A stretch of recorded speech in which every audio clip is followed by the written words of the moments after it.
அவளா ஓடி போயிருப்பா. அதுவும் தனியா இல்ல. என் கணிப்பு சரியா இருந்தா அந்த போட்டோ எடுக்கிறவனோட தான் ஓடி இருப்பா.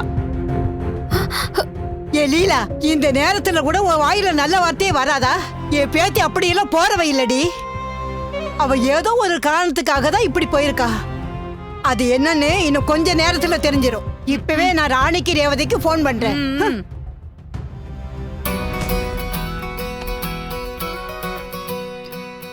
ஹலோ, காவியாவை காலையில இருந்து காணோமா? சீக்கிரம் வாயா. எவ்வளவு நேரம்? காவியம்மா வந்துட்டீங்களா? ரொம்ப வேணும்னா கேளுங்க. சரி, குடு குடு. இந்தாங்க சாமி. யோ, ஐயா. டைம் ஆகுதியா? சொன்னபடியே வர வச்சிட்டீங்க. சூப்பர் ஐயா. சரி சரி. ஆனா இன்னும் ரெடி ஆகாம இருக்காங்களே. முகூர்த்தத்துக்கு நேரமாச்சே. கவியா, முகூர்த்தத்துக்கு நேரமாவது. உனக்காக ஒரு சூப்பரான புடவை வாங்கிட்டு வந்திருக்கேன். இதை நீ கட்டிட்டா அழகா இருக்கும். சீக்கிரம் போய் இதை கட்டிட்டு வா. போ போ போ போ. இந்த புடி. அம்மா, ரூம் அந்த பக்கம் இருக்கு. அங்க ரூம் இருக்கு பாரு. போ, ரெடி ஆயிட்டு வா. போ.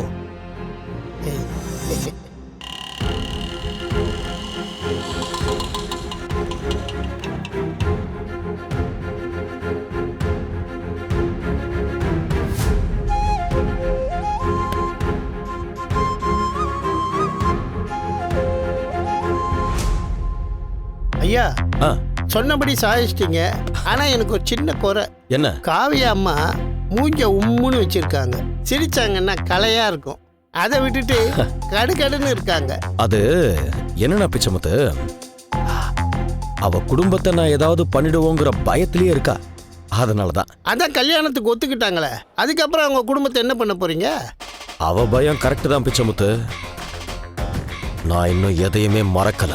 என்ன உள்ள வச்சுட்டு மொத்த குடும்பமும் நிம்மதியா சந்தோஷமா இருந்தாங்கல்ல, அது எல்லாத்துக்கும் கல்யாணம் முடிஞ்சதுக்கு அப்புறம் சேர்த்து வச்சு டார்ச்சர் பண்ண போறேன். ராணி ரேவதியும் காணுமே, நான் என்ன பண்ணுவேன்?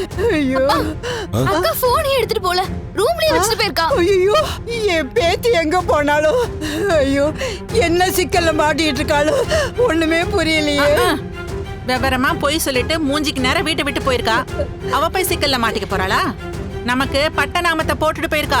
இன்னும் அது கூட புரியாம புலம்பிட்டே இருந்தீங்கன்னா புலம்பிட்டே இருங்க. லீலா, எந்த நேரத்துல என்ன பேசணும்னு தெரியாது உனக்கு? அவ இந்த குடும்பத்துக்காக எவ்வளவு தியாகம் வேணாலும் பண்ணுவாளே தவிர குடும்பத்தை விட்டு ஓடுறவ கிடையாது. அமைதியா இருக்க முடிஞ்சா இரு, இல்ல என் கண்ணு முன்னால நிக்காத. கோவத்துல ஏதாவது பண்ணிட போற. லீலா, வாயை மூடிட்டு கொஞ்ச நேரம் சும்மா இரு. பூஜா, குடிக்க கொஞ்சம் தண்ணி கொண்டு வா. சரிங்க பாட்டி.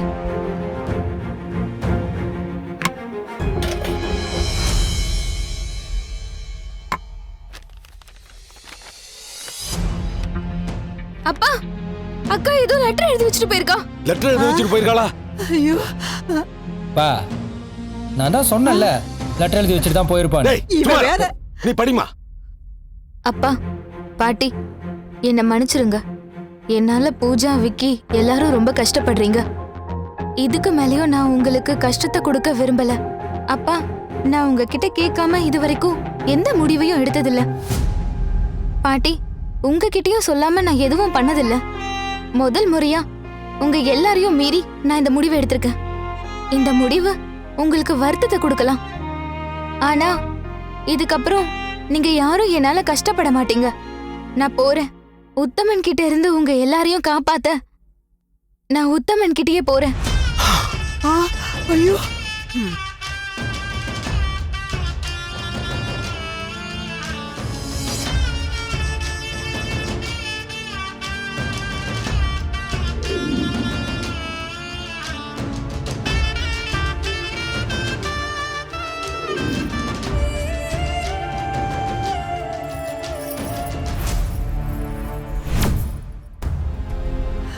பாத்தீங்களாமா இந்த காவியை எப்படிப்பட்ட வேலையை பண்ணிட்டு போயிருக்கான்னு?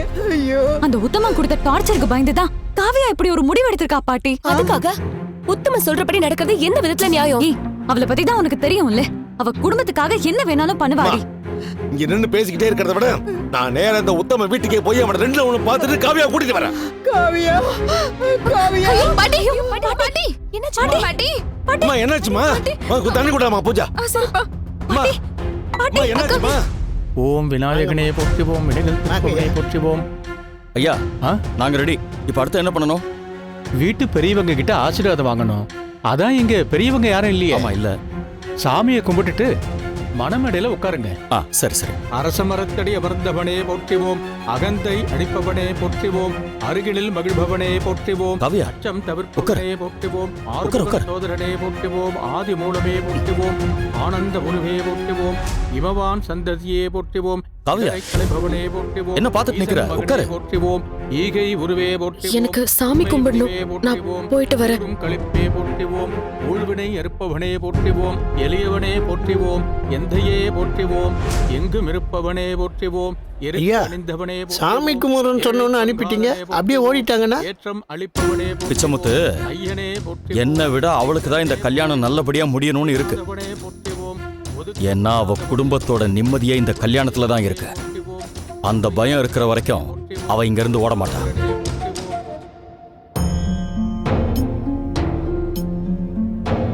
என்ன பாக்குற? இந்த மனக்கோலம் எனக்கு ஒன்னும் புதுசில்ல. இந்த கோலத்துல என்ன பாக்குறது உனக்கும் புதுசில்ல. எவ்வளவோ சோதனைய கொடுத்துட்ட, எல்லாத்துல இருந்தும் மீண்டு வந்துட்ட.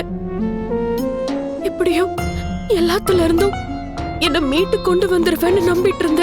ஆனா எல்லாத்தையும் பார்த்தும் பார்க்காத மாதிரி இருக்க. இன்னும் கொஞ்ச நேரத்துல எனக்கும் உத்தமனுக்கும் கல்யாணம் நடக்க போகுது. எப்பவும் போல இதையும் பார்த்தும் பார்க்காத மாதிரி இருந்துரு. நான் அதுக்காக உன் மேல கோவெல்லாம் பட போறதில்ல. ஆனா என் குடும்பத்தை மட்டும் அந்த உத்தமன் கிட்ட இருந்து காப்பாத்திரு.